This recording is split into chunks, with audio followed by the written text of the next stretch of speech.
ఆయన అనేక రూపములను ధరిస్తాడు, అందుకని లీలారూపములు అని పిలుస్తారు. అవి 63 లీలారూపములు ఉన్నాయి పరమశివుడికి.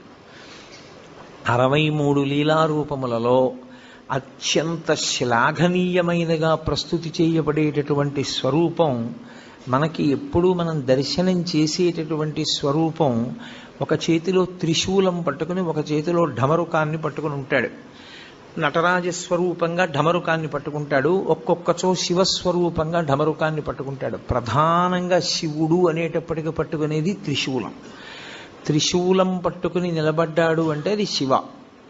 త్రిశూలము అంటే లోకంలో ఉన్న నానుడు ఏమిటంటే అది పెట్టి పొడిచి చంపేస్తుంటాడు ఆయనని, అందుకొరకు కాదు ఆయనకు ఆయుధం. అది త్రైగుణ్యం శూలమేతస్య పరసు సత్యనిష్టత అని లింగపురాణం వ్యాఖ్య.